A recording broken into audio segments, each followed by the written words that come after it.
नमस्कार। आकाशवाणी से प्रस्तुत है समाचार संध्या।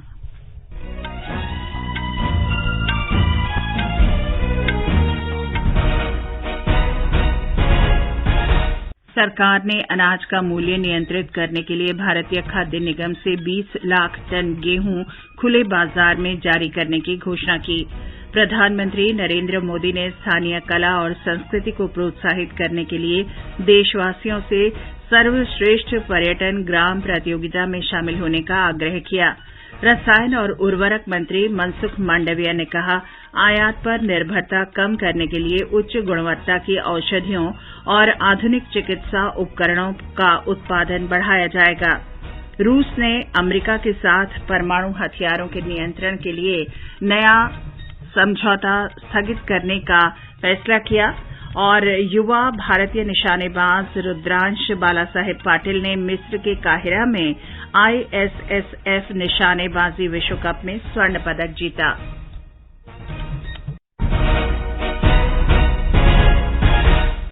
समाचार संध्या के साथ मैं चंद्रिका जोशी। केंद्र सरकार ने देश में अनाज के मूल्य नियंत्रित करने के लिए भारतीय खाद्य निगम से 20 लाख टन गेहूं खुले बाजार में जारी करने की घोषणा की है।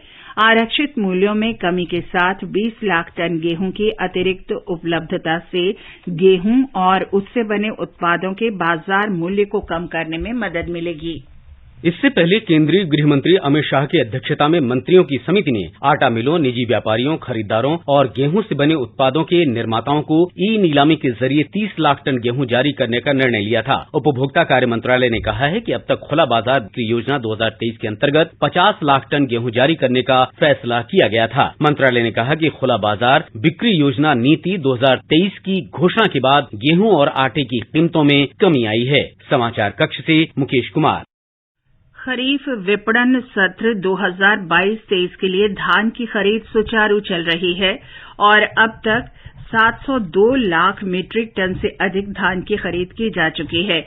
इस दौरान 1,45,845 करोड़ रुपए के न्यूनतम समर्थन मूल्य MSP के साथ 96 लाख किसानों को इसका लाभ मिला है। उपभोक्ता कार्य, खाद्य और सार्वजनिक वितरण मंत्रालय ने कहा है कि देश की आवश्यकताओं को पूरा करने के लिए केंद्रीय पूल में चावल का पर्याप्त भंडार उपलब्ध है।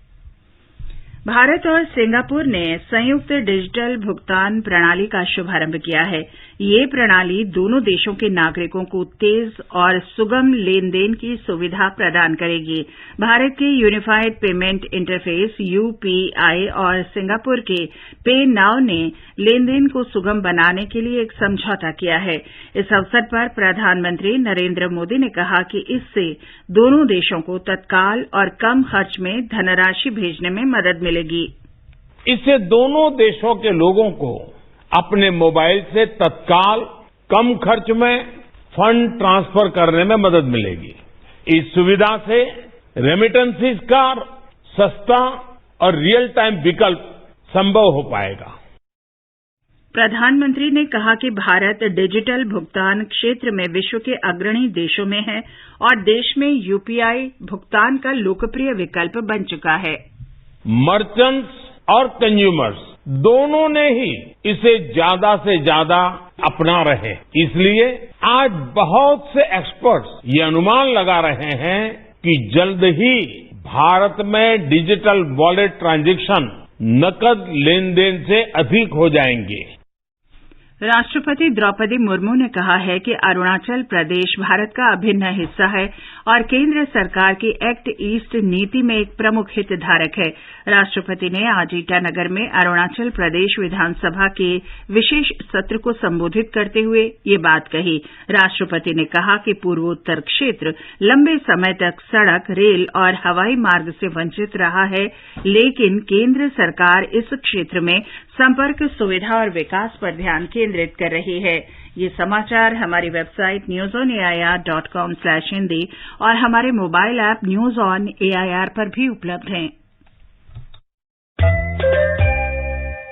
जल्दी टिफिन पैक करो। राजू, मोबाइल छोड़ो। अरे दीदी, वो बैंक का नंबर चाहिए, रिफंड ही नहीं आया है। मिल गया। अब भी कॉल करता हूँ दीदी। बिना नंबर जांचे?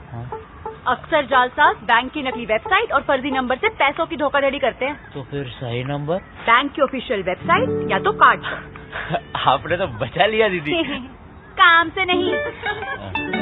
आरबीआई कहता है, सही वित्तीय बर्ताव करे आपका बचाव। Come on boys, let's go practice. अरे रुक यार, मेरे बैंक अकाउंट में गलत एंट्री का प्रॉब्लम हो गया है। तो बैंक को कंप्लेन करना। बैंक को लिखे 1 महीना हो गया है, बट वो गूगली पे गूगली डाले जा रहे हैं। तो आरबीआई के बैंकिंग लोकपाल को इन्फॉर्म करो। रुक मैं समझाता हूँ। जैसे क्रिकेट में थर्ड अंपायर, वैसे ही आरबीआई का बैंकिंग ओम्बुड्समैन। आरबीआई कहता है, अगर बैंक आपकी कंप्लेंट को 1 महीने में नहीं सुलझाता तो आप आरबीआई के कंप्लेंट मैनेजमेंट सिस्टम पर ऑनलाइन कंप्लेंट कर सकते हैं। ये आरबीआई का आसान तरीका है आपकी कंप्लेंट सुलझाने का, और वो भी फ्री। आरबीआई कहता है, जानकार बनिए, सतर्क रहिए। समाचार संध्या में आपका फिर स्वागत है। प्रधानमंत्री नरेंद्र मोदी ने नागरिकों, विशेषकर युवाओं से सर्वश्रेष्ठ पर्यटन ग्राम प्रतियोगिता में भाग लेने तथा देश की बड़ी पर्यटन क्षमता का प्रदर्शन करने का आग्रह किया है। इस प्रतियोगिता का उद्देश्य उन गांवों को सम्मानित करना है जो स्थानीय कला, संस्कृति और जीवन शैली को बढ़ावा देते हैं।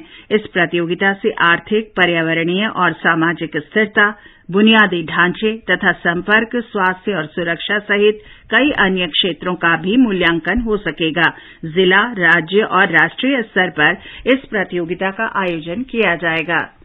विदेश मंत्री सुब्रमण्यम जयशंकर ने आज गयाना के उपराष्ट्रपति भरत जगदेव से मुलाकात की।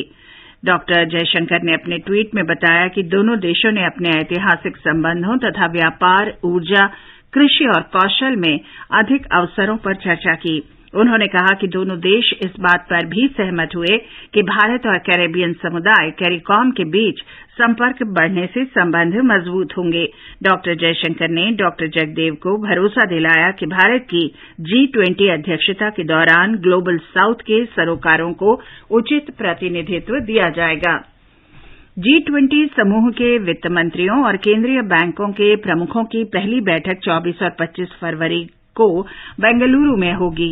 इससे पहले 22 फरवरी को G20 के वित्त और केंद्रीय बैंकों के उप प्रमुखों की बैठक होगी। बैठक का उद्घाटन सूचना और प्रसारण मंत्री अनुराग सिंह ठाकुर करेंगे। बेंगलुरु में आज आर्थिक कार्य सचिव अजय सेठ ने बताया कि इस बैठक में आर्थिक क्षेत्र में 21वीं शताब्दी की वैश्विक चुनौतियों से संबंधित मुद्दों पर चर्चा की जाएगी। इस मीटिंग में 21वीं शताब्दी के जो हमारी चुनौतियां हैं, अभिवृद्धि के संबंध में जो चुनौतियां हैं, उसमें देश एक दूसरे के साथ कैसे काम कर सकते हैं और जो मल्टीलैटरल डेवलपमेंट बैंक है किस तरह से उन्हें तैयार करें। दूसरा कि जो मैक्रो इकोनॉमी है उसके बारे में जो चुनौतियां आ रही हैं उसमें किस तरह से नीति के स्तर पर समन्वय किया जा सके और हमारे शहर हैं उन शहरों को किस तरह से ट्रांसफॉर्म किया जा सके कि वो सस्टेनेबल सिटी बन सके, उनकी फाइनेंसिंग कैसे हो, किस तरह की नीतियां बने।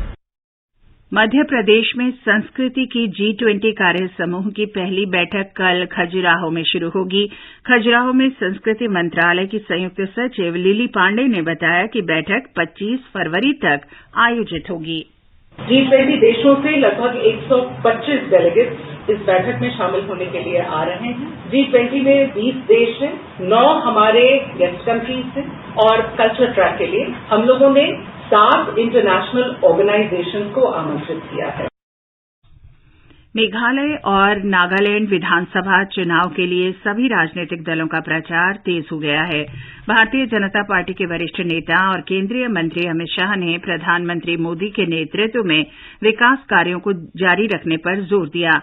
त्युएनसांग सदर में नेशनलिस्ट डेमोक्रेटिक प्रोग्रेसिव पार्टी और भारतीय जनता पार्टी की संयुक्त रैली में श्री अमित शाह ने कहा कि राष्ट्रीय जनतांत्रिक गठबंधन के शासन में नागालैंड में अभूतपूर्व शांति और प्रगति हुई है। उन्होंने कहा कि पूर्वोत्तर में शांति बनाए रखने के लिए महत्वपूर्ण कदम उठाए गए हैं। कांग्रेस अध्यक्ष मल्लिकार्जुन खड़गे ने दीमापुर में चुनावी रैली की। श्री खड़गे ने वायदा किया कि उनकी पार्टी की सरकार बनने पर हर महीने 3,000 रुपये वृद्धावस्था पेंशन के रूप में दिए जाएंगे। राज्य में 27 फरवरी को 59 सीटों के चुनाव होने हैं। भारतीय जनता पार्टी को 1 सीट पर निर्विरोध जीत हासिल हुई है। एक रिपोर्ट। प्राग में वर्ष 2010 में संधि पर हस्ताक्षर किए गए थे और 2011 में इसे लागू कर दिया गया। राष्ट्रीय अन्वेषण अभिकरण NIA ने आतंकी गुटों के साथ काम कर रहे गैंगस्टरों के खिलाफ बड़ी कार्रवाई में आज 8 राज्यों में 76 स्थानों पर छापेमारी की। छापेमारी के दौरान एनआईए ने बड़ी मात्रा में हथियार, गोला बारूद और 2 करोड़ रुपए से अधिक की नकदी जब्त की। ये छापे पंजाब, दिल्ली, हरियाणा, उत्तर प्रदेश, राजस्थान, महाराष्ट्र, गुजरात और मध्य प्रदेश में मारे गए। ये समाचार आकाशवाणी से प्रसारित किए जा रहे हैं।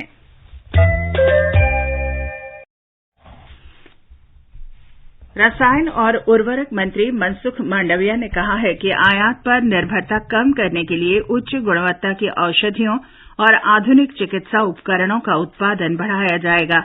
उन्होंने कहा कि देश में उच्च गुणवत्ता वाले चिकित्सा उपकरणों के घटकों का निर्माण आत्मनिर्भरता की दिशा में बड़ा कदम साबित होगा। डॉक्टर मांडविया ने नई दिल्ली में उत्पादन से संबद्ध प्रोत्साहन योजना के अंतर्गत चयनित आवेदकों के प्रयासों की सराहना करते हुए ये बात कही। इस योजना के अंतर्गत अब तक 55 आवेदकों का चयन किया गया है, जिनमें 20 सूक्ष्म, लघु और मध्यम उद्यम शामिल हैं।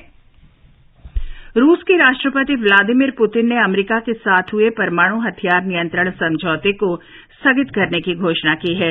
नई सामरिक शस्त्र नियंत्रण संधि न्यू स्टार्ट रूस और अमेरिका के बीच परमाणु हथियार नियंत्रण संधि है, जिसकी अवधि 2021 में 5 वर्ष के लिए बढ़ाई गई थी। एक रिपोर्ट।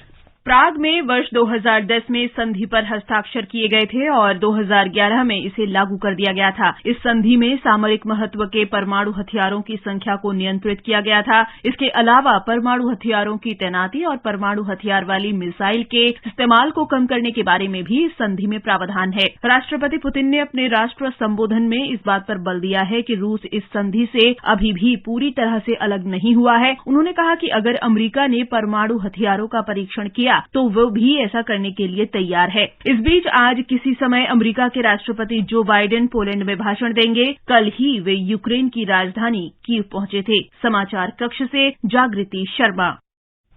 केंद्रीय गृह मंत्री अमित शाह ने आज अंतर्राष्ट्रीय मातृभाषा दिवस पर देशवासियों को शुभकामनाएं दी हैं।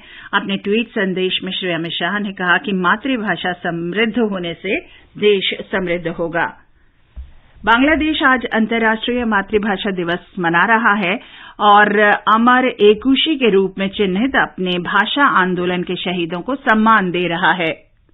मातृभाषा के रूप में आधिकारिक स्वीकृति के लिए बांग्लादेश के लोगों ने बड़ी कुर्बानी दी है। बांग्ला को आधिकारिक भाषा के रूप में स्वीकृत करने की मांग सबसे पहले 25 फरवरी 1948 को हुई, जब शहीद धीरेन्द्र नाथ दत्त ने पाकिस्तान की संसद में बांग्ला भाषा को आधिकारिक भाषा के रूप में स्वीकार किए जाने के लिए ऐतिहासिक प्रस्ताव रखा। बांग्लादेश ने आज भाषा शहीदों को भावभीनी श्रद्धांजलि अर्पित की।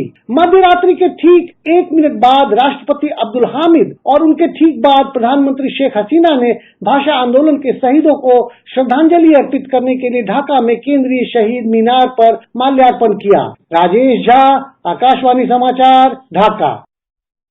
मिस्र के काहिरा में निशानेबाजी विश्व कप में भारत के रुद्रांश बालासाहेब पाटिल ने 10 मीटर एयर राइफल स्पर्धा में स्वर्ण पदक जीत लिया है। रुद्रांश ने जर्मनी के मैक्सिमिलियन ऑलब्रिच को 16-8 से हराकर पदक अपने नाम किया। भारत के इस टूर्नामेंट में 3 स्वर्ण पदक हो गए हैं और वो पदक तालिका में शीर्ष पर है।